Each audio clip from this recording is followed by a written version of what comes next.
Start, I guess. You're welcome. Okay. So, thank you to all for coming. Today we welcome Professor Jiří Přibáň from Cardiff University, who is going to speak about different sorts of transition and ways of transition from authoritarianism to democracy. Please. Okay. So, меня, что я не по-русски говорить не буду, но я уже долго не говорил по-русски, и я сейчас живу в Вельсе, и это почему я по-английски говорить буду. So, not in Welsh. And first of all, I want to thank enormously for the invitation and for the Institute to host me, and I feel privileged to have this opportunity to address you today. And when we were finalizing the lecture topic and with Alex, we were thinking about something which has been described as democratic transition, and which some people even refer to as transitology, in some people with sarcastic sense of the word, some people take it seriously. And clearly there are some striking similarities and differences between developments in the part of Europe where I come from, former Czechoslovakia, then Czech Republic, and democratic changes, transitions there. And clearly I would love to be enlightened and to know more about societal transitions in post-Soviet Russia. And before we do it, because I would like to speak for about 40 minutes and then have the discussion perhaps, and before I do it, before we engage in discussion, I would like to outline some briefly outline some major themes of democratic transitions and how they are related to law, constitutionalism, and the idea of the rule of law. First of all, theories of democratization usually take three different waves of the emergence of modern democracy. And clearly, when we have concept, it has you say the people, sovereign, and you say the people, popular sovereignty, for the people, by the people, in the name of the people. It's a great concept from American history, and when I was visiting the Trubetskoy Bastion earlier today, I clearly noticed how this concept of modern revolutions, whatever these revolutions are, they are always done in the name of democracy. Because democracy and popular sovereignty and the kind of societies that we live in are post-traditional and post-conventional in one great sense, that you can get legitimacy only through democracy, only through the people. So whether we talk about the successful American Revolution, and Hannah Arendt made a famous explanation, why was it successful? Because for her, in a sense, it was a conservative revolution. Yes, they wanted to get rid of the English king, and they want to get rid of taxes they considered profoundly unjust, and the outcome was representative government and constitutionalism. And immediately from the beginning, the American Revolution clearly was we the people revolution. It was democratic revolution. It was founded on new legitimation formula, but there was another very strong legitimation formula. It was constitutionalism. We are the people defined by the Constitution. And we the people is the constitutional political concept. And this clearly indicates that legitimation of modern political societies is done by popular sovereignty, by democratic process, and at the same time by what we recognize today as the rule of law. You cannot have democracy without the rule of law. The question is whether you can have the rule of law without democracy. The third question, about which I cannot talk today, it's whether you can have prosperity without democracy and the rule of law. Because China is a wonderful example, a fascinating example of society which goes through huge transformation, which is becoming ever more prosperous, yet completely without democracy or any source of democratization, and without the rule of law. It is a millennia-old culture, which, however, can do with the bureaucratic administration. The rationality is always bureaucratic administrative rationality, but not the rule of law rationality. But I won't talk about it. The rule of law and democracy are there. French Revolution was a fascinating example of the failure to contain the revolutionary drive, and clearly during the revolutionary process the drive was there to overthrow the ruling elite that was profoundly illegitimate, and the outcome, however, wasn't strengthening the rule of law or constitutionalism. The outcome was strengthening the state. That's why it was criticized by both very radical thinkers like Bentham. He said, well, this is nonsense upon stilts, human rights. But also by conservatives like Burke. So, ancient. Constitution is always ancient. Constitution isn't text. It's practice, conventions. It's almost a moral fabric of political society.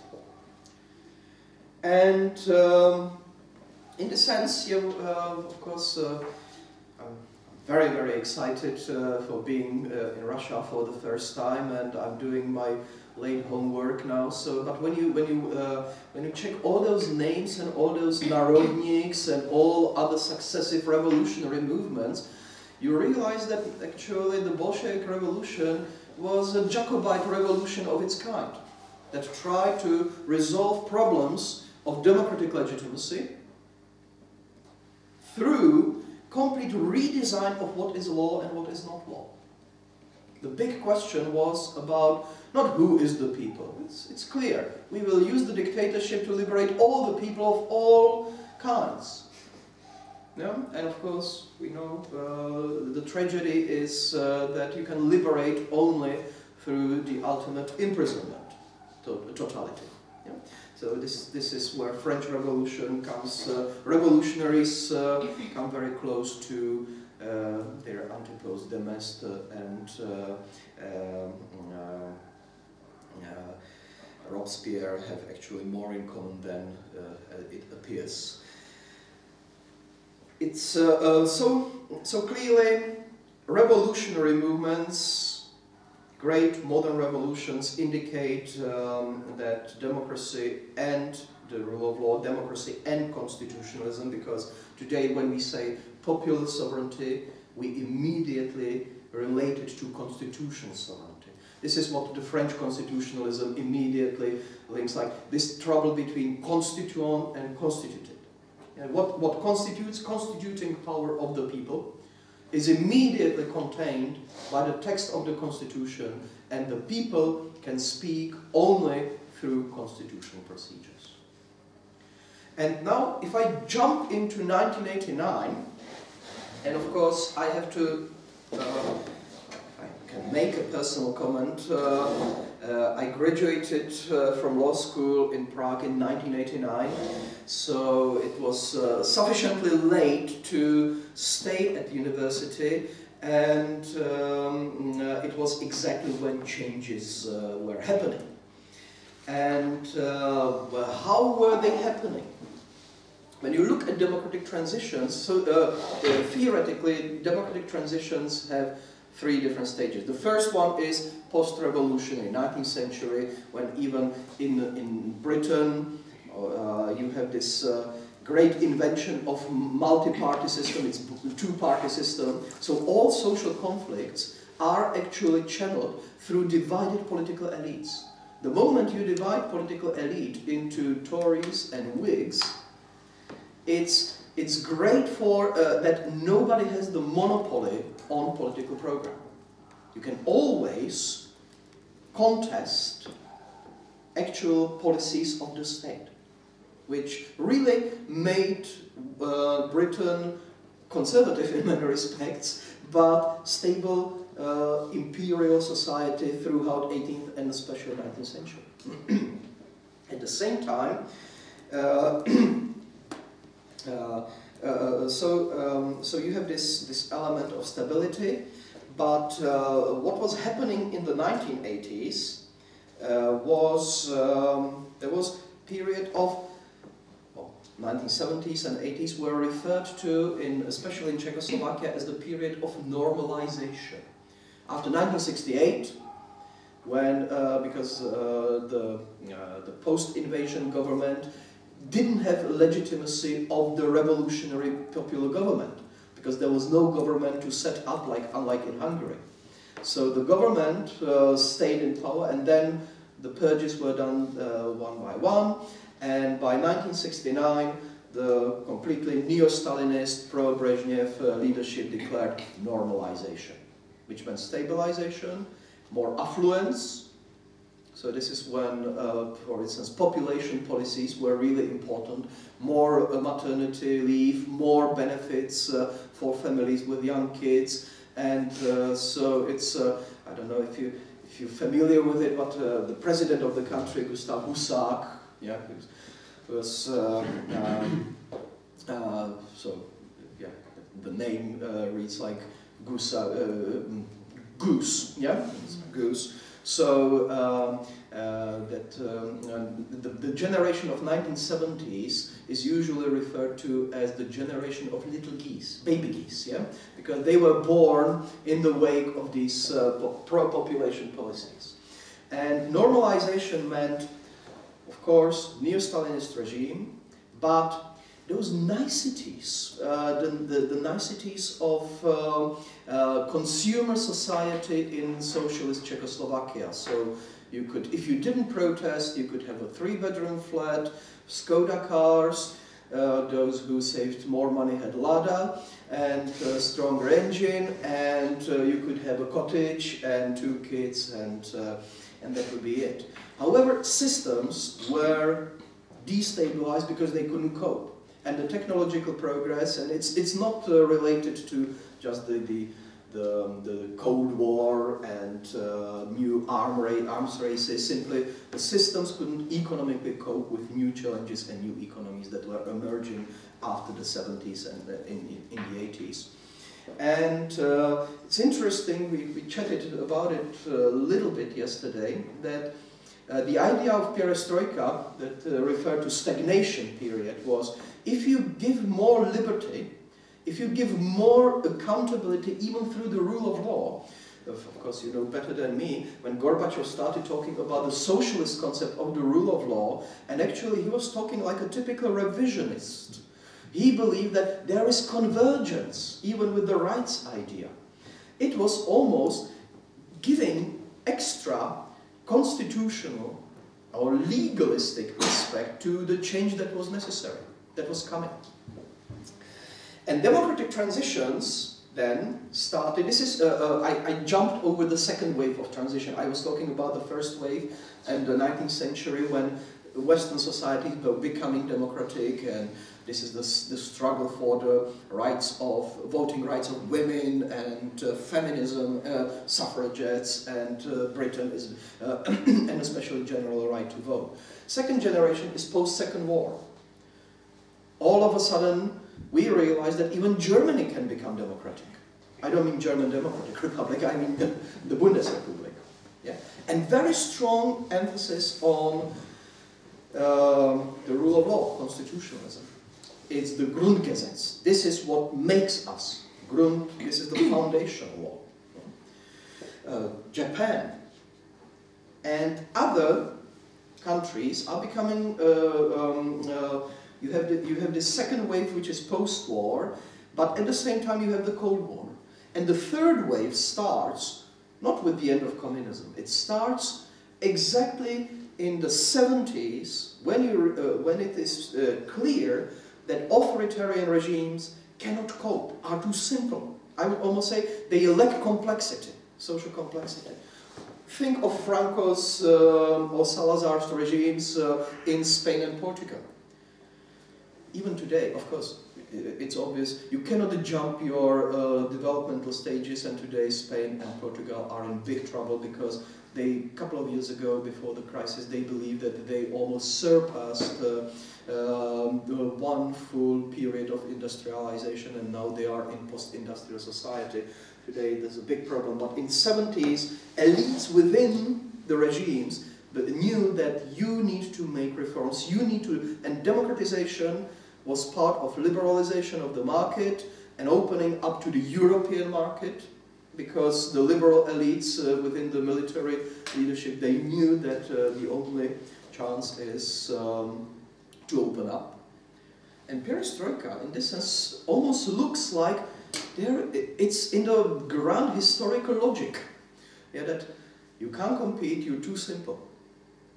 The system is far too simple. If you believe that you can control everything from one center, and that's why I mentioned China in the beginning, because China is a big question mark.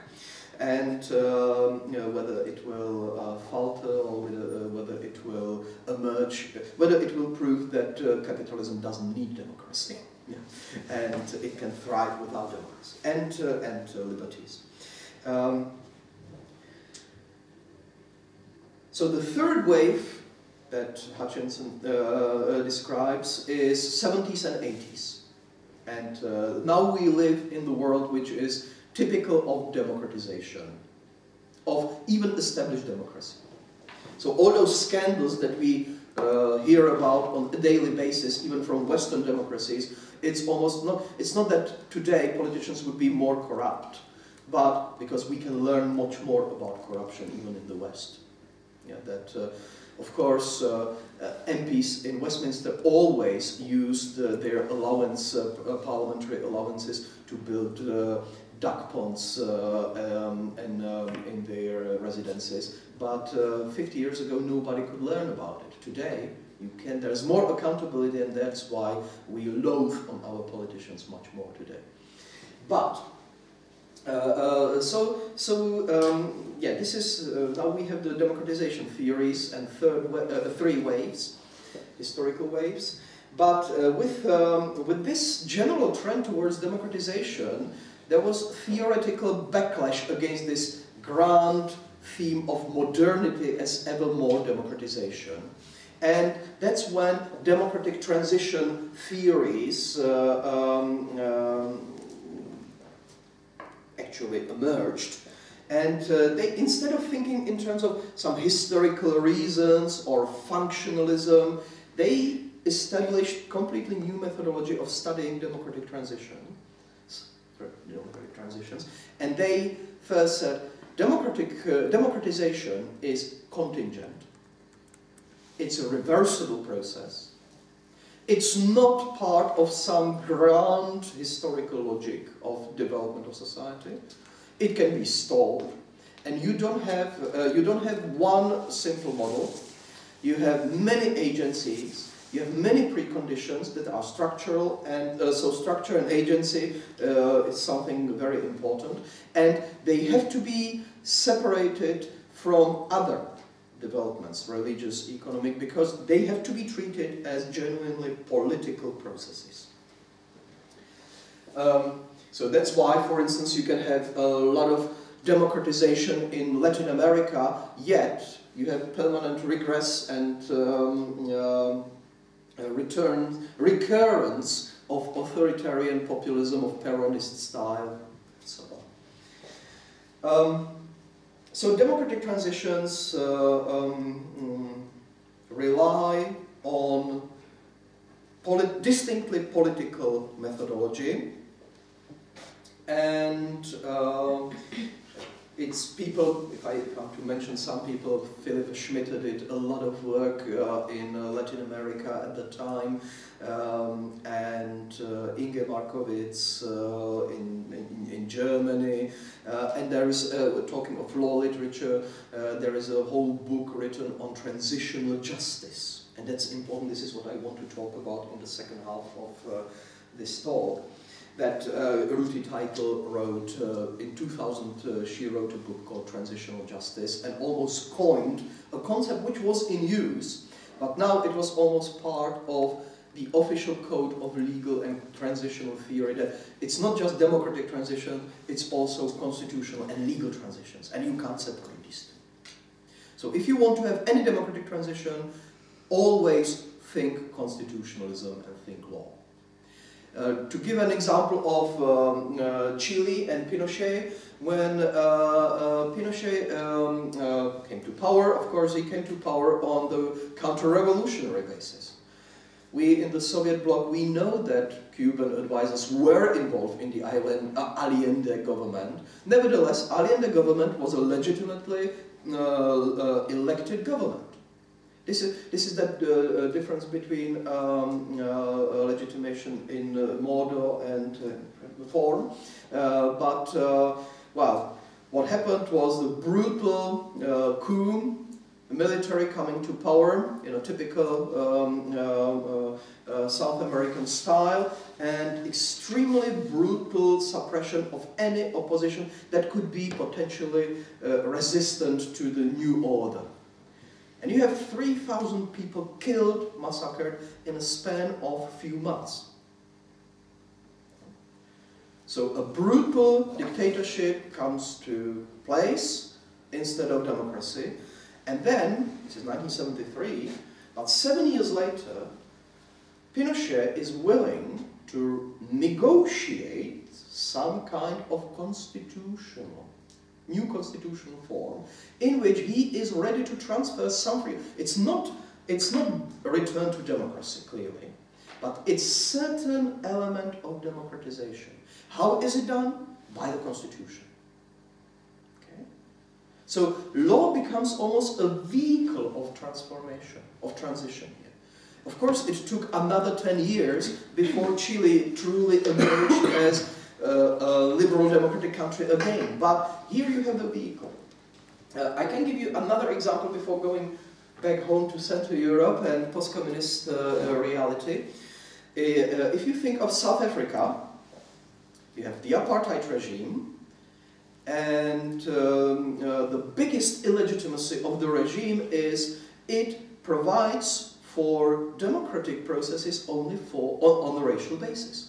If you're white, you know you're going to end up with the nationalist, corrupt government, but it will be elected on on a free ballot. However, if you're black or colored, you know that your legal regime will be different, and you will never participate in the formation of democratic people. You're not part of the people because your color is wrong. And this is, of course, today. It looks like an outrage, and it is an outrage, but at that time this was the government in power. This was one of few regimes which was openly legitimated on a racial exclusion basis. So how can you start? And of course you have ANC, again, you know, with the end of Cold War, the white minority government immediately thought, well, this is the opportunity.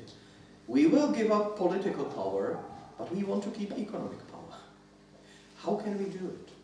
By an interim constitution, by roundtable talks first. So when Mandela was then gradually from prison, it's yet another example, from prison to the presidential palace. We know a couple more examples and of these wonderful fairy tales. But Nelson Mandela, of course, you can become a symbol, but you can deserve the symbolic status only if you are a clever politician.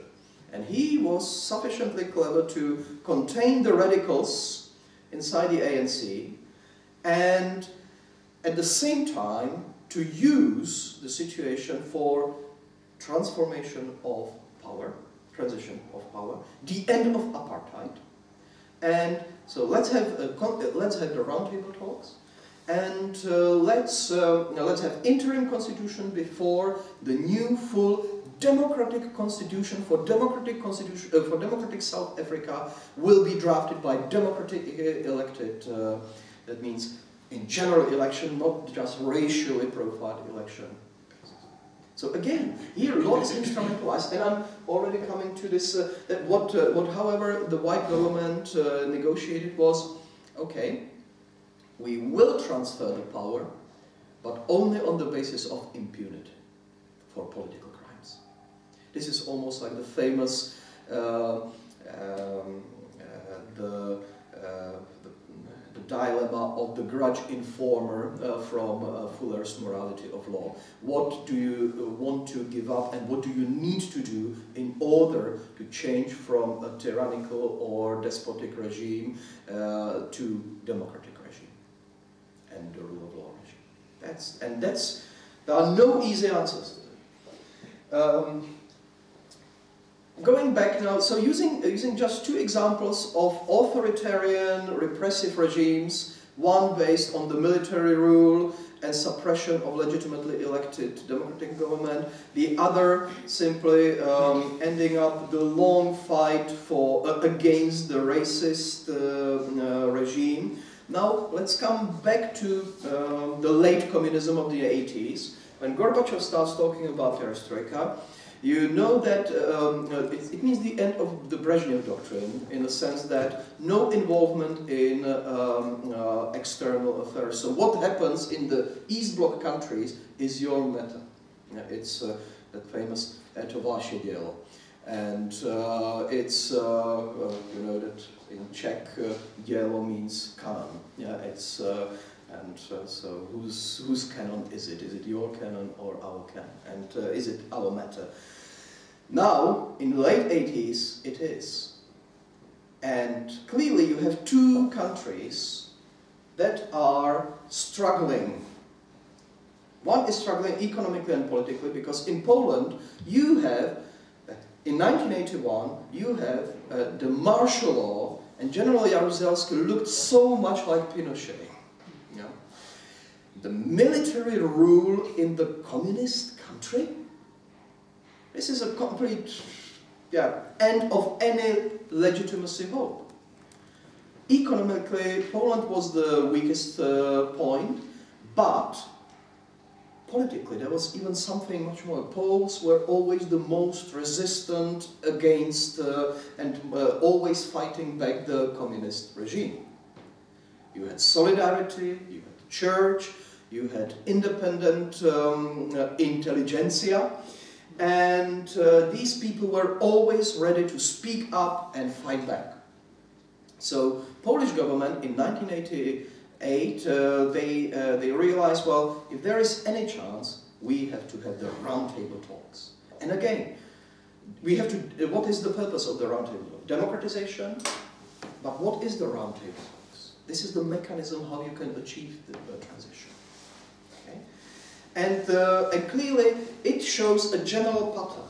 Democratic transition can be successful if you have some, at least part of the liberal elite inside the authoritarian government.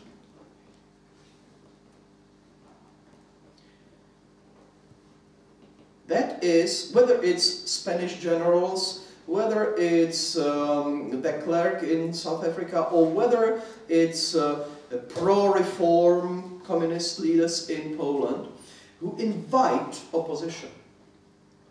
But there is a symbolic moment at the roundtable talks. You have to meet your enemy. And this was the moment when Lech Walesa and when Adam Michnik, who was imprisoned by General Kiszczak, the leader, when he simply came to the roundtable talks and he shook hands. This is something which has a very important sociological value.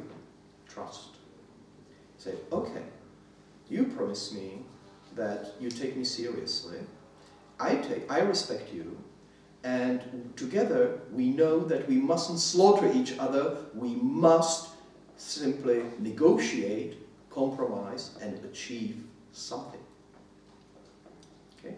Hungary was even more bluntly pro-reform than Poland, because in Poland you had some genuine, especially in the military, you had some very conservative elements, but the Hungarian Communist Party was very pro-reform, and they almost invented and invited opposition, and especially technocrats from universities, economists, lawyers, to draft what? Again, new constitution. Yeah. So, according to April agreements in Poland, the idea was, let's have liberties like freedom of assembly, freedom of association, access to media, and this was interesting, what about free election, where it all starts? And even Polish dissidents and Solidarity people were quite concerned about the Russian response to the idea of free election. Because, yes, you have Gorbachev, but you have other people in the Soviet leadership. So let's not rock the boat too much, so that because we could wake up the Russian bear. This was really the metaphor of the Russian bear might still get angry. So the idea was, let's have the Senate was, the upper chamber of parliament was entirely elected in free vote, and only 1/3 of seats in the lower chamber, which has most powers, was elected freely. And of course, the June election was then the landslide for Solidarity. And out of 100 seats, 99 went to Solidarity, and only 1 went to the independent, an independent candidate. No, not a single seat won by communists. In Hungary, meanwhile, you have something else, which is a country is behind in the roundtable talks negotiations.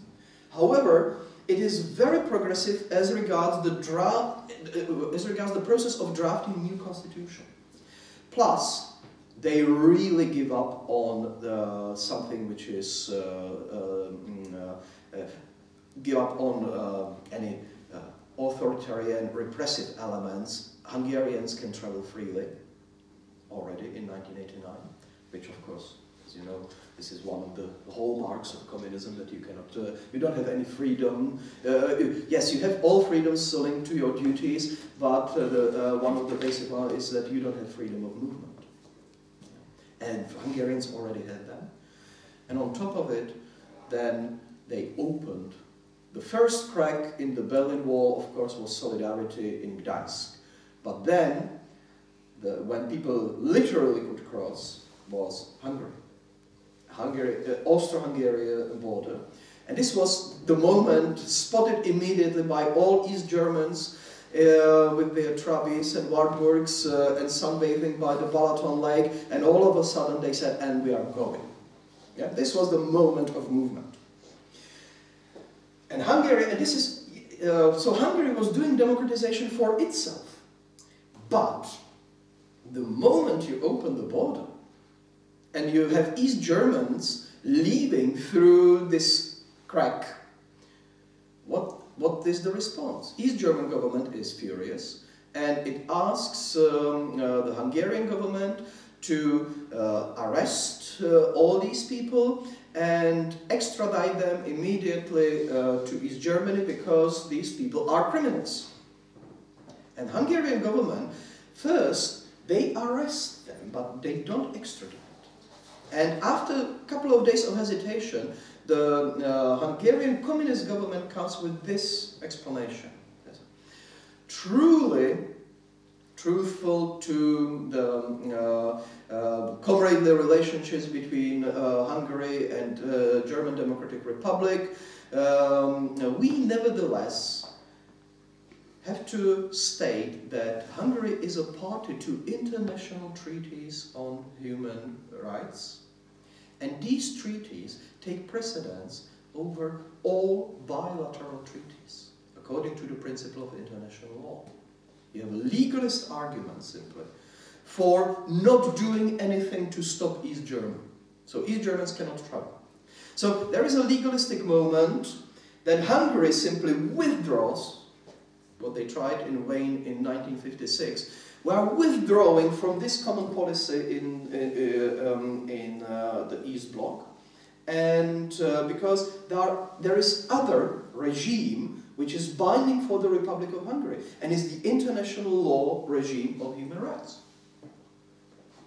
And then, of course, it starts speeding up, and it says, and I should speed up because I'm behind, but what I want to illustrate is you cannot have democratization without the rule of law and constitutionalism, because then throughout the summer Hungarian lawyers, they draft a new constitution, and the communist parliament in October 1989, they approved this interim constitution, and they had for full free election. Meanwhile, of course, neo-Stalinist regimes, like Czechoslovakia, East Germany is thrown into turmoil, and again the demands are, we know that when Germans say we are the people, you carefully listen to which article they use, whether definite or indefinite, because ein Volk and the people and a people, it can make a big difference. And as British Prime Minister Margaret Thatcher made that infamous statement after the collapse of GDR, she said, "We love Germany so much that we prefer to keep two of them." Okay? That she and Mitterrand didn't want the reunification of Germany. But, of course, the moment you don't have a communist state in East Germany, what is the legitimacy for keeping the German state divided? Other than still, it's in the war. So Gorbachev and Bush, Bush the father, not Bush the son. It's what they realize, yes, there will be one Germany, and it will be democratic. And so it's how actually democratic transitions are achieved through constitutional reforms or constitutional changes. Now comes a tricky bit. If you have constitutional change, can you really do simply the past didn't exist? Forgive and forget. Yeah? And of course, now I'm really curious about your views, because you can have the Spanish solution. Okay? The Spanish solution was clearly no dealing with the past. No dealing with the past. Forgive and don't mention it. And if you look at the Spanish history, it's peculiar how the Civil War actually it divided families, it divided country, and it is still a big scar on the Spanish on the body of Spanish society.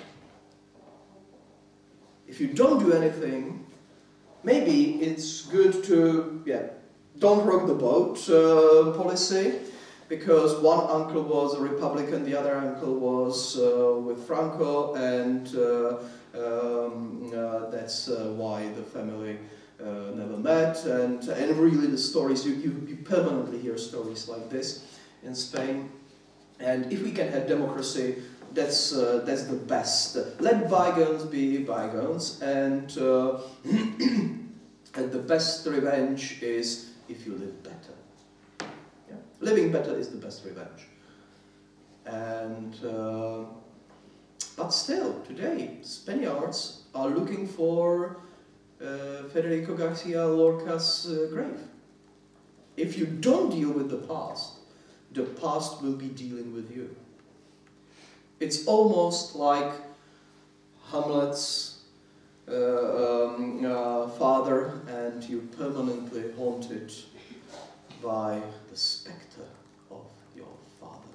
I don't want to go into psychoanalysis and look for different fathers in different national histories, but it's simply, if you don't deal with it, it will come as a collective neurosis.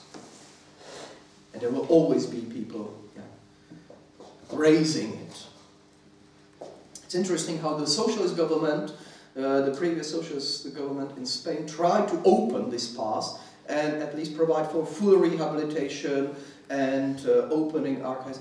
And the right-wing party, which dissociated itself from fascist elements, but they said, you're playing political game here.